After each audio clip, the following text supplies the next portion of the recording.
42-year-old Tommy Tidwell was gunned down here in the Russell neighborhood 4 years ago.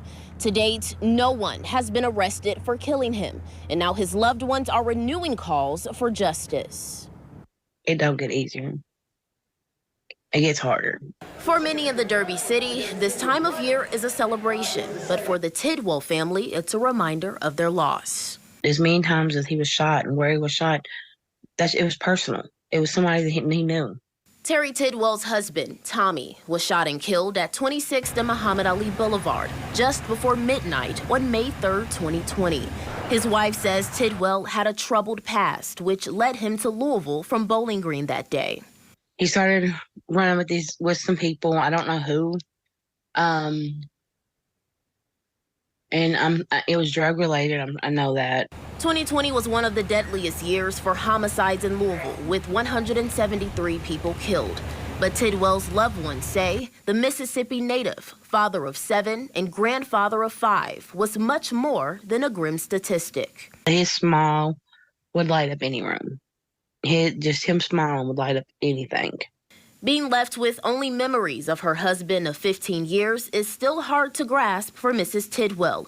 An even harsher reality is that the person responsible for taking his life has not been caught.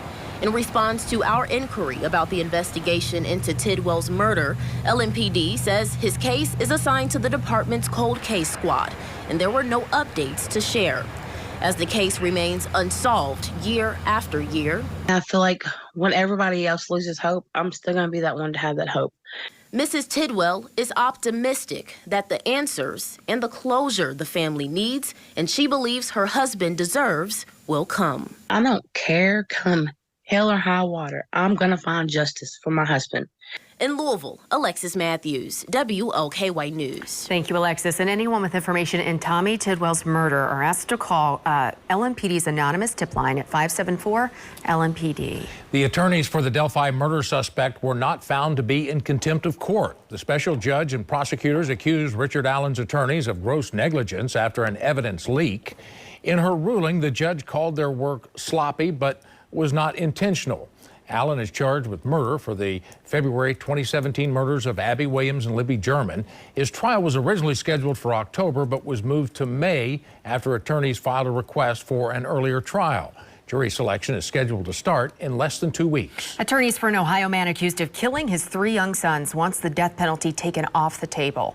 Investigators say Chad Dorman shot and killed his sons ages 3, 4, and 7. His attorneys filed a motion requesting the court exclude the death penalty due to serious mental illness. Dorman has pleaded not guilty by reason of insanity. In response to that plea, the state requested a second evaluation of Dorman's mental condition on the day of the shooting. A hearing is set for Friday to hear arguments. Dorman is scheduled to go on trial in July. Testimony is still taking place in the trial of an Ohio man accused of killing 4 relatives. Gurpreet Singh is charged with 4 counts of aggravated murder. Police say he shot and killed his wife and 3 of her relatives in April of 2019. Prosecutors say Singh's motive was a strained relationship with his father-in-law and a long-standing affair with a woman in Indianapolis. Prosecutors presented documents that police found inside their apartment showing Singh gave his mistress $20,000 to buy a home. It's documentation, mortgage compliance, paperwork in reference, and then it has what it was a reference to a Nav Kieran car, and then it was labeled to Gurpreet Singh. It's in relation to a gift fund for I believe for a down payment on a house. Defense attorneys aren't denying Singh had an affair, but they say he did not kill his family. New details tonight about a small plane crash that killed 2 men in northern Indiana. The men died when the home-built plane that they were in crashed Tuesday afternoon in Elkhart County. Aviation experts say the plane was very well built. Friends say the pilot had this plane for 30 years, and he surpassed more than 1,500 hours of flight time. Members of the small but close-knit aviation community say the men will be missed. He had a barn behind his house that he was generous, and if somebody had a problem with their airplane, they'd take it apart. And they did work together. They had Bill's airplane over in the barn for a while when it was having some engine work done. And the FAA and NTSB will both investigate what caused the crash. A Kentucky boy is recovering after a rabid bat bit him. Now, officials with the Woodford County Health Department say that the boy was sleeping and woke up with a bat attached to his neck. His family took him to the emergency room where he was treated. Health officials say sometimes when these bats bite, it can be hard to even notice. Typically, the injury is very small. I mean, bats have teeth that are as small as just little tiny needles, and so a lot of times you don't even know that you've been bitten. If you run into a situation where you think you've been bitten by a rabid animal, it's important to stay calm and make sure you get seen by a doctor.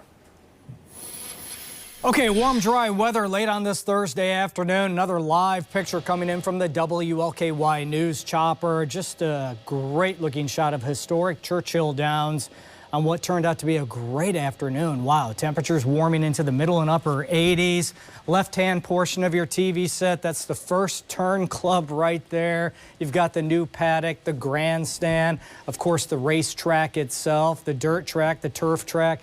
Man, this is just one heck of a facility, isn't it? It really, really is. All right, the numbers for you. You're going to walk outside to 87 degrees, the humidity 36%, a south-southeasterly breeze around 10 miles an hour. Through the evening we go. It's going to stay dry. A few clouds increasing, but we don't have to worry about rainfall this evening. Plenty warm. Middle 80s will turn into upper 70s by mid to late evening. So a very pleasant Thursday evening shaping up.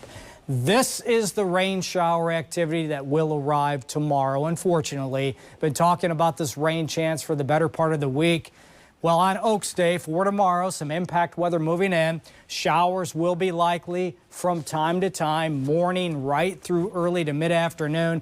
Then I think we'll trend drier later in the day and just in time for the running for the Oaks, and that happens about 5:51 in the afternoon. Guys, temperatures will top out in the low and middle 70s tomorrow. I do believe we'll bounce back to near 80 on Derby Day. That detailed weekend forecast, that is coming up next. Just get through tomorrow and hop on over to Derby and we'll be okay. There we go. Hang in there. Thank you, Jay. Sure. The Kentucky Derby Trophy may be one of the most unique in all sports. What makes it so special? Coming up. The WNBA is ready to cash in on the Caitlin Clark effect. How other teams are already preparing for her popularity. That's next on WLKY News.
You're watching WLKY News. On Saturday, the winning horse in the 150th running of the Kentucky Derby will be draped in roses. The horse's owner will be handed something much more valuable. Sam Carter is at Churchill Downs with more. Sam? Next to me is what the horses on Saturday will be striving for. It's the Kentucky Derby Trophy, and the folks at the Kentucky Derby Museum tell me it might just be the most unique trophy in all of sports. The now iconic Kentucky Derby Trophy has been around for 100 years. And according to curator of collections at the Kentucky Derby Museum, Jessica Whitehead, not much has changed since. The same dyes and molds that were used in those early years in the 1920s, they still are used for the current trophy and the way that the current trophy is made. So there's this legacy of craftsmanship. The trophy on your screen right now is actually the second one ever given because, as Jessica Whitehead tells us, we don't know where the first one is. We have never been able to identify what happened. There are some stories floating around out there. Sometimes people think they've found it, other times they don't, but we've never been able to authenticate the 1924 trophy. The trophy is about 22 inches tall and, not including the base, weighs about 3.5 pounds. And according to Whitehead, in the world of major trophies, the Kentucky Derby Trophy is wholly unique. They knew that they wanted it to be gold, and it's still, to our knowledge, the only solid gold trophy that's given in sports, which is really incredible. One of the only changes made to the trophy in the last 100 years is this horseshoe. In 1999, it was turned the other way as a sign of luck. At Churchill Downs, Sam Carter, WLKY News.